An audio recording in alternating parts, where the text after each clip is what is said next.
Welcome back to the channel.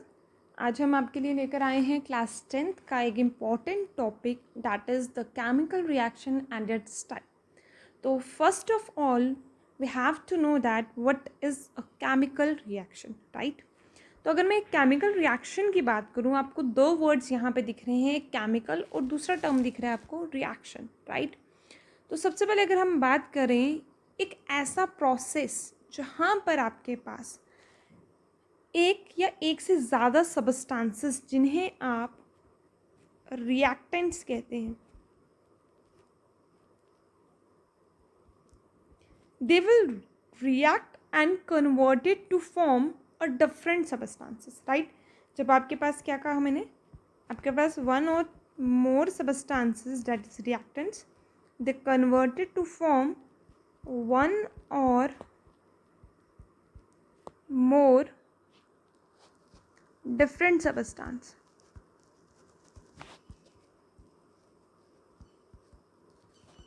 जैसे कि अगर आप कोयले को जला रहे हो तो कोयला एक सबस्टांस है। आप जलाने के लिए जो है you use the kerosene oil, you use the fire. तो आपने एक दो सबस्टांस लिए and then you have see that कि आपके जो कोल पार्टिकल्स जो हैं they will get converted into something else, right. और डिफरेंट प्रोडक्ट्स आपको मिल रहे हैं। वो क्या, आपके पास कोल बर्न भी हो रहा है और आपको उससे हीट भी मिल रही है, and at last the residue जो उसके बच रहे हैं दैट इज़ द ऐश। तो जो आपके पास केमिकल प्रॉपर्टीज़ जो हैं उस सबस्टांस की, वो क्या हो गई हैं, चेंज। तो हमने कहा कि केमिकल रिएक्शन क्या है, it's a process, right. It's a process in which one or more substances, that is the reactants, are converted to form one or more different substances जिन्हें आप क्या कह सकते हो, प्रोडक्ट्स कह सकते हो, राइट। सो सबस्टांस जो है, अब आप यहाँ देखोगे कि वो कंपाउंड हो सकते हैं, एलिमेंट्स हो सकते हैं, और बेसिकली अगर हम बात करें, फॉर एग्जांपल अगर मैं यहाँ पर लिख रही हूँ कोल, और यहाँ पर अगर हमें मालूम है इससे हमें हीट मिल रही है, राइट। तो कोल में आपको मालूम है वी हैव कार्बन। तो एक्चुअली में हो क्या रहा है, यहाँ पर रीअरेंजमेंट होती है किसकी, अगर हम बेसिक लेवल पर जाकर देखें तो आपके पास एक्चुअली में जो आपके एटम्स हैं रिएक्टेंट के, उनकी उनके कॉन्स्टिट्यूएंट्स जो हैं वो रिएक्टेंट्स के, वो चेंज हो जाते हैं ताकि वो डिफरेंट टाइप की न्यू क्रिएटिविटी डिफरेंट सबस्टांसेस को बना सके, जिनको आप क्या कह रहे हो, प्रोडक्ट्स कह रहे हो। तो आप डेफिनेशन जो है वो इस तरीके से लिख सकते हो उसकी कि it is defined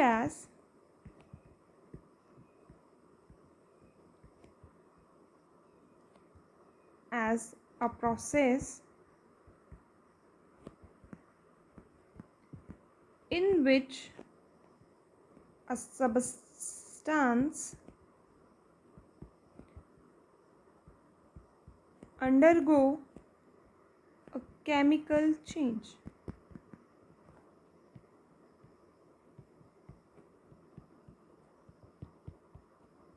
to produce a new substance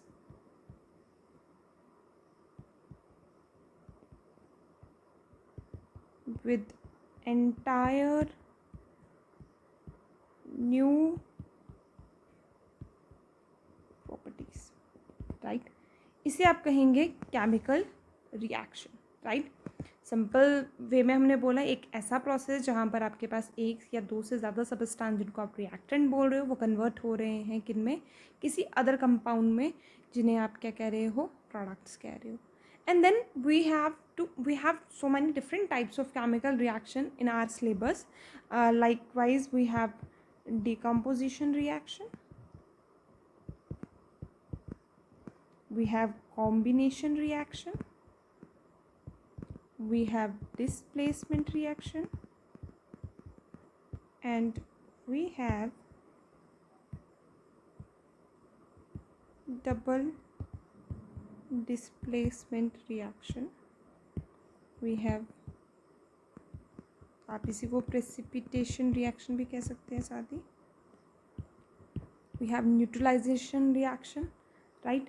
So we have so many different types of reaction and one by one हम अभी इनके बारे में पढ़ेंगे with the examples। और आपको चाहे आपका जेके बोर्ड है, मतलब आपके बोर्ड एग्ज़ाम्स के लिए हैं या आपके पर्टिकुलरली सीबीएसई पैटर्न के लिए हैं, तो आपको पता होना चाहिए कि आपको टाइप्स रिएक्शन की जो है वो डायरेक्ट क्वेश्चंस नहीं आते हैं। आपको एक्स वाई करके जो है या तो आपको प्रोडक्ट दिया जाएगा तो आपको रिएक्टेंट आपको पहचानना होगा, आपको गैस इन्वॉल्वमेंट दी गई होगी या कुछ क्वेश्चंस में आपको रिएक्टेंट्स दिए गए होंगे तो आपको पूछा जाएगा कि इसके प्रोडक्ट्स बताइए, और पर्टिकुलरली जो इसके साथ चीज़ इवॉल्व हो रही है उसके बेसिस पे आपको क्वेश्चंस जो हैं वो सॉल्व करने हैं। तो हम पहले बेसिक बात कर लेते हैं, देन विल मूव टूवर्ड्स कि इसका पैटर्न क्वेश्चंस का किस तरीके से आता है। Okay, so first is the additional reaction और द कॉम्बिनेशन रिएक्शन। अगर हम नाम से ही देखें, नाम है कॉम्बिनेशन, इसका मतलब कुछ चीज़ जो है देयर इज़ समथिंग कि कुछ चीज़ का यूनियन हो रहा है, कुछ चीज़ें जुड़ रही हैं। तो हम कह सकते हैं कि जब हमारे पास दो या दो से ज़्यादा सबस्टांस जुड़ कर कोई एक नया सबस्टांस बनाए, राइट, जिसमें आपके पास जो है वो किसी भी की हेल्प ले सकता है, मे बी इलेक्ट्रिसिटी की, लाइट की, हीट की या प्रेशर की। अगर इनकी प्रेजेंस में ये रिएक्शंस हो रही हैं, then you call that reaction as an combination और एडिशनल रिएक्शन। सिंपल सी बात है, जब आपके पास दो या दो से ज़्यादा सबस्टांसेस आपस में जुड़ कर कोई एक नया सबस्टांस फ्रेम कर रहे हैं, उसको आप कहते हैं क्या? Combination reaction, right. सो आपके पास एग्जाम्पल है, आपके पास हाइड्रोजन और chlorine gas when they react they will form hydrogen chloride. तो इस रिएक्शन में आपके पास हाइड्रोजन और क्लोरीन जो गैस है वो आपके पास दो सबस्टांस हैं जो फ्यूज़ हो रहे हैं और क्या बना रहे हैं, आपके पास हाइड्रोजन क्लोराइड बना रहे हैं, राइट। अब आप देखिए इसमें बाकी की एग्जांपल, जैसे सिंथेसिस रिएक्शन है, ammonia formation is one of the best example to show this combination reaction. यहाँ पर आप देख सकते हो ये एक आपकी टाइप ऑफ रिएक्शन है जहाँ पर आपके नाइट्रोजन और आपके पास हाइड्रोजन जो है वो आपस में क्या हो रही है, रिएक्ट कर रही है under certain pressure and conditions, और उस प्रोसेस को हम बोलते हैं क्या? हाबर्स प्रोसेस बोलते हैं। क्या बोलते हैं? हाबर्स प्रोसेस। आप ये प्रोसेस जो है जब आप लोग 11th में अपना पी ब्लॉक पढ़ेंगे तो वहाँ पर भी आप इसके बारे में बात करेंगे कि हाबर प्रोसेस जो है, हाबर्स बॉश प्रोसेस जो है, एक आपका एक इंडस्ट्रियल प्रोसीजर है क्या करने के लिए? अमोनिया को जनरेट करने के लिए। तो आप याद रखेंगे it's an industrial process to generate ammonia, right. और ये इसके इन्वेंटर के नाम से ही जो इनके इन्वेंटर थे वो एक जर्मन केमिस्ट थे, फ्रिट्ज हाबर और कार्ल बॉश, राइट। तो इसी वजह से इसका नाम जो है वो पड़ गया है हाबर एंड बॉश प्रोसेस, राइट। तो फ़िलहाल के लिए आपको इतना पता होना चाहिए कि अंडर सर्टन कंडीशंस जो हैं आपके पास ये गैस फॉर्मेशन जो है वो की जाती है, राइट। नेक्स्ट बात करें, आगे बोल रहा है कि जितने भी सिंथेसिस रिएक्शन है, all synthesis reaction are addition reaction, लेकिन सारी की सारी एडिशनल रिएक्शन सिंथेसिस रिएक्शन नहीं होती। क्या मतलब हुआ इसका? कि अगर आप जैसे यहाँ वाले प्रोसेस में देखो और ऊपर वाली रिएक्शन में देखो, आपके पास ये एक प्रोसेस है जहाँ पर आप कुछ सिंथेसाइज कर रहे हो, कुछ न्यू फॉर्म कर रहे हो, जिसके बेसिस पे आप उसको फर्दरली किसी और चीज़ों की फॉर्मेशन के लिए यूज़ कर रहे हो। सो सारी सिंथेसिस रिएक्शन एडिशनल रिएक्शन नहीं हो सकती है, लेकिन एडिशनल रिएक्शन जो है सारी आपके पास जितनी भी सिंथेसिस रिएक्शन है वो एडिशनल रिएक्शंस हैं, वो कॉम्बिनेशन है, लेकिन सारी की सारी एडिशनल रिएक्शन आपकी सिंथेसिस रिएक्शन नहीं हो सकती, क्योंकि हर कोई उस तरीके से इंडस्ट्रियल प्रोसेसेस के लिए चीज़ यूज़ नहीं होती। जैसे आप देख सकते हो इलेक्ट्रोलिसिस की वजह से आपके पास आपका हाइड्रोजन ऑक्सीजन से वाटर फॉर्मेशन हो रही है। मैग्नीशियम और ऑक्सीजन, ये आपकी बुक में जो है एक एग्जांपल, एक एक्सपेरिमेंट स्टार्टिंग में दिया हुआ है कि आपके पास एक मैग्नीशियम रिबन है, आपको याद होगा, तो उसकी अगर आप ऑक्सीडेशन करोगे तो इट विल बर्न, तो मैग्नीशियम ऑक्साइड फॉर्मेशन होगी, NaCl फॉर्मेशन हो रही है। और अगर आपके पास दो से ज़्यादा कंपाउंड्स, अगर आपके पहले आपके पास एलिमेंट्स थे, अब आपके पास है दो या दो से ज़्यादा कंपाउंड्स, जैसे अमोनिया और HCl जो है आपके पास अमोनियम क्लोराइड बना रहे हैं,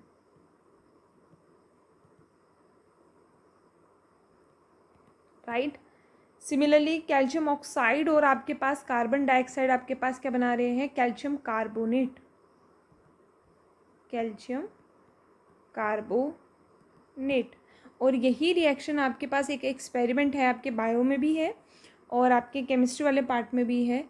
आपके पास जो कैल्शियम ऑक्साइड है, राइट, जिसे आप क्विक लाइन से भी बात करते हो, और 10th में आपके पास एक चैप्टर भी है एसिड बेस वाला, उसमें भी है आपके पास क्विक लाइन जो आपका है, it's a white caustic alkaline, room temperature पे ये क्रिस्टलाइन फॉर्म में होता है। तो बायो में क्वेश्चन ऐसा है एक्सपेरिमेंट में कि आपको कैसे पता चलेगा कि जो आप एक्सहेल कर रहे हो that gas is carbon dioxide. तो हम बोलते हैं कि अगर आपके पास आपका CO2 गैस अगर आपके पास जो है आपकी आपकी स्लेग लाइन से जो है अगर निकाली जाए तो आपके पास it will get turns milky, right. तो उस वजह से आपके पास जो है कैल्शियम हाइड्रोक्साइड को आप लाइम वाटर बोलते हो, और ये आपका क्विक लाइम है, राइट।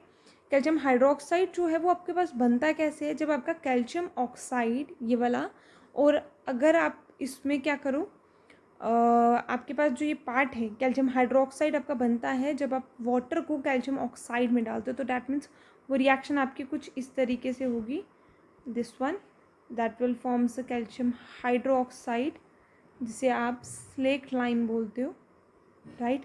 अब ये स्लेक लाइम को अगर आप अब इसी का स्मॉल प्रोपोर्शन जब आप डिज़ोल्व करवाते हो पानी में तो वो एक सोल्यूशन बनाते हैं जिसको आप लाइम वाटर बोलते हो, राइट। तो अगर इसमें से CO2 गैस अगर आपकी पास ऑन होगी तो ये टर्न हो जाएगा milky, and that milky appearance जो है वो शो करती है कि आपने जो एक्सहेल की है gas, that gas is carbon dioxide, right. तो ये दोनों जगह जो है आपके पास for the formation of calcium carbonate में अगर आपको क्वेश्चन आता है तो भी आपको याद रखना है कैल्शियम कार्बोनेट बनता है आपका क्विक लाइन में जब आपका कार्बन डाइऑक्साइड जो है वो एंटर करता है, राइट। सिमिलरली आप थर्ड वन देख सकते हो, जब आपका एक एलिमेंट और एक कंपाउंड, तीन पार्ट्स हमने बोले। पहला बोला जब सिर्फ आपके पास एलिमेंट्स के बीच में रिएक्शंस हो रही है, दूसरा हमने बोला जब आपकी कंपाउंड्स की रिएक्शन हो रही है, और तीसरा है जब आपका एक एलिमेंट और एक कंपाउंड जो है वो कंबाइन कर रहे हैं ताकि एक नया प्रोडक्ट बन सके। जैसे हमारे पास है कार्बन मोनोऑक्साइड, और ऑक्सीजन के साथ जब ये रिएक्ट कर रही है तो it will form carbon dioxide. On the other hand जब आपका डाइऑक्साइड आपका ऑक्सीजन के साथ रिएक्ट कर रहा है then it will forms a carbonate, right. ये किसके बीच में हो रहा है, आपका कार्बन मोनोऑक्साइड की रिएक्शन से। तो आपके पास यहाँ पर तीन टाइप के एडिशनल या तीन टाइप की कॉम्बिनेशन रिएक्शंस आपको देखने को मिल रही है। One is where the element gets combined together, when there are compounds combined together, and when the elements and compounds get combined together, right। तो ये तीन पार्ट्स में हमने रिएक्शंस पढ़ी। आई होप ये वाला पार्ट आपका क्लियर हो गया है। साथ साथ आप कमेंट सेक्शन में लिख कर बता देना कोई प्रॉब्लम अगर आपको आ रही है, तो हम इन नेक्स्ट वीडियो वो दूर करने की कोशिश करेंगे, राइट। सेकेंड वन अगर हम देखें that is the decomposition reaction. नाम से अगर हम देखें डीकम्पोज करना, दैट मीन्स कुछ चीज़ जो है जिसको आप यहाँ क्या कर रहे हो, कंपोज। कंपोज का मतलब क्या है, यहाँ पर आप उसको तोड़ रहे हो, ब्रेक कर रहे हो, राइट। डीकम्पोज है, राइट। कोई चीज़ थी बनी हुई, कंपोज मीन्स बना हुआ, अब आप उसको डीकम्पोज कर रहे हो मतलब ख़त्म करने की कोशिश कर रहे हो। तो it is breaking up of the substances into the simpler compounds by the action of your heat, light या इलेक्ट्रिसिटी के एक्शन से आप ये करवा रहे हो, राइट। जैसे सबसे पहले हमारे पास थर्मल डिकम्पोजिशन, इलेक्ट्रोलिसिस और हमारा फोटो डिकम्पोजिशन, और चौथा है एनालिसिस रिएक्शन। चार टाइप है इसमें भी हमारे पास। पहला अब देखो, अगर हीट की वजह से, हीट के लिए हम टर्म यूज़ करते हैं थर्मल, अगर आपके पास डिकम्पोजिशन रिएक्शन हीट की वजह से हो रही है then you called it as the thermal decomposition. जैसे अभी हमने पीछे कॉम्बिनेशन रिएक्शन में ये रिएक्शन पढ़ी, इसका मतलब ये है कि कैल्शियम ऑक्साइड मतलब आपका क्विकलाइम जब कार्बन डाइऑक्साइड के साथ रिएक्शन करता है तो आपको हीट देनी पड़ रही है वहाँ पर? नहीं, वहाँ आपके हीट इवॉल्व होगी, राइट। और यहाँ आप उसको तोड़ने के लिए bonds, because the chemical reaction in itself there is a bonding between the elements, तो आपको वो बॉन्ड्स को तोड़ना है और वो बॉन्ड तोड़ने के लिए आपको क्या करनी पड़ेगी? एनर्जी लगानी पड़ेगी। तो कैल्शियम कार्बोनेट को आप हीट कर रहे हो, हीट करने से वो ब्रेक डाउन हो रहा है to form calcium oxide and carbon dioxide. सबसे इंपॉर्टेंट ये वाली रिएक्शन आपको पेपर में पूछी जाती है, that is the lead nitrate. Lead nitrate जो है आपके पास, जब आप इसको हीट करते हो it will break down into the lead oxide, nitrogen oxide, nitrogen dioxide and oxygen, right. तो आपको कोई भी ब्लैंक अगर क्वेश्चन में आता है तो आपको ये ध्यान में रखना है कि आपके पास जो है लेड ऑक्साइड, नाइट्रोजन डाइऑक्साइड और ऑक्सीजन जो है वो रिलीज होती है on breaking down of your lead nitrate, right. आपके लेड नाइट्रेट को ब्रेक करने से क्या आ रहा है? लेड नाइट्रेट को ब्रेक करने से आपके पास लेड ऑक्साइड आ रहा है, राइट। दूसरा आपके पास जो कंपाउंड्स हो रहे हैं that is nitrogen dioxide and your last one is your oxygen, right? So the next one is about the electrolysis, that means electricity की हेल्प से अगर आप कोई चीज़ ब्रेक कर रहे हो, जिससे वाटर की इलेक्ट्रोलिसिस की जाती है ऑन कैथोड एंड एनोड, तो आपके पास जो है हाइड्रोजन और ऑक्सीजन में it will gate split. Electrolysis की जाती है तो सोडियम और क्लोराइड आइंस अलग हो सकते हैं। एल्युमिनियम, आपका एल्युमिनियम ऑक्साइड जो है वो ब्रेक डाउन हो जाता है एल्युमिनियम एंड ऑक्सीजन में, और ये वाली रिएक्शन आप जब मेटलर्जी पढ़ोगे आप वहाँ पर भी पढ़ोगे, ठीक है। ओके, देन थर्मल में हमें याद आ गई, दो एग्जांपल है कैल्शियम कार्बोनेट की और लेड नाइट्रेट की। फिर इलेक्ट्रोलिसिस में आप वाटर की एग्जांपल दे सकते हो, NaCl की एग्जांपल दे सकते हो, एल्युमिनियम आपके ट्राईऑक्साइड की एग्जांपल मतलब एल्युमिनियम ऑक्साइड की एग्जांपल आप दे सकते हो, right. So next one is about the photo decomposition, मतलब लाइट की प्रेजेंस में अगर कोई चीज़ डिकम्पोज हो रही है तो आप लोगों ने यूजली लैब्स में देखा होगा कि लैब्स में आपके पास जो कुछ ऐसे केमिकल्स होते हैं जिनको ब्लैक बॉटल्स में रखा जाता है और उनको शेड में रखा जाता है। वो ऐसा क्यों रखा जाता है? ताकि उनकी रिएक्शन जो है लाइट में अगर रखेंगे, सनलाइट में रखेंगे तो इट विल गेट ऑक्सीडाइज, तो वो ऑक्सीडाइज ना हो इसलिए उनको शेड में रखा जाता है, राइट। जैसे हमारा silver bromide, it's silver bromide. Silver bromide को अगर लाइट की प्रेजेंस में आप रखोगे तो it will form silver and bromine gas, right. Similarly silver chloride को अगर रखोगे तो it will form silver plus chlorine gas. Clear होगी बात? तो इस वजह से हम इन चीज़ों को सबको कहाँ रखते हैं?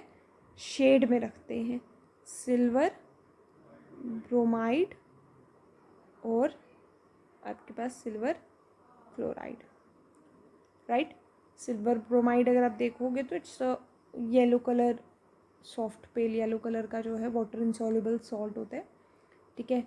एंड अब इसमें ब्रोमाइन लगा है तो that means these are the halides, मतलब आपके 17th ग्रुप से ये बिलोंग करता है, okay. Then the last one is analysis reaction. ऐसी रिएक्शन जहाँ पर आपके पास जो कंपाउंड है वो एलिमेंटल फॉर्म में ब्रेक हो जाए, ऐसी रिएक्शन जहाँ पर आपका कंपाउंड जो है वो एलिमेंटल फॉर्म में ब्रेक हो जाए, आप उसे कहते हैं एनालिसिस रिएक्शन। जैसे आप देख सकते हो मरकरी, आपका जो मरकरी है यहाँ मर्क्यूरिक ऑक्साइड है जो है it will get decompose to form mercury and oxygen, तो ये एलिमेंटल फॉर्म में अपना स्प्लिट हो चुके हैं। हाइड्रोजन आयोडाइड जो है वो आपका हाइड्रोजन और आयोडीन में जो है स्प्लिट हो चुका हुआ है। तो सिमिलरली हर एक एनालिसिस रिएक्शन जो है वो डिकम्पोजिशन रिएक्शन है, लेकिन सारी डिकम्पोजिशन रिएक्शन एनालिसिस रिएक्शन नहीं हो सकते। आप देख ही सकते हो सारी चीज़ें एलिमेंटल फॉर्म में नहीं ब्रेक हुई हैं, इस वजह से हम कह सकते हैं एनालिसिस रिएक्शन सारी डिकम्पोजिशन रिएक्शन है, लेकिन सारी डिकम्पोजिशन रिएक्शन एनालिसिस रिएक्शन नहीं है। और आप ये बात यहाँ पर देख सकते हो कि decomposition reaction is just the opposite of your combination reaction, right. Just इसके अपोजिट है। अगर वहाँ चीज़ हम जोड़ रहे हैं तो यहाँ चीज़ हम तोड़ रहे हैं। एक में आपको एनर्जी देनी पड़ रही है और एक में एनर्जी रिलीज हो रही है। तो it's a kind of an exothermic and endothermic reaction, right. Exothermic endothermic का मतलब क्या हुआ? एक्सो मतलब बाहर, थर्मिक मतलब हीट। अगर हीट रिलीज हो रही है then you call the reaction as exothermic reaction. आप इन्हीं रिएक्शंस में से लिख सकते हो। एंडोथर्मिक की अगर आप बात करोगे, एंडोथर्मिक मतलब अंदर, राइट। अगर हीट क्या हो रही है, अब्जॉर्ब कर रहे हैं, आपको देनी पड़ रही है, then you called it as the endothermic reaction. तो आप इन रिएक्शंस के बीच में आप लिख सकते हैं साथ साथ कि which reaction is endothermic and which one is the exothermic. I hope ये 2 पार्ट्स आप लोगों को क्लियर हो गए हैं। जैसे आपकी डिमांड थी, मैंने उसी हिसाब से आपकी रिएक्शंस को क्लैरिफाई करने की कोशिश की है। आपका रिस्पॉन्स बताएगा कि आपको कितनी समझ आ रही है और कितना मुझे इस चीज़ में और आपका इनएक्टिवेट करना है। Till then bye bye, take care. Next reaction हम नेक्स्ट वीडियो में करेंगे। ओके।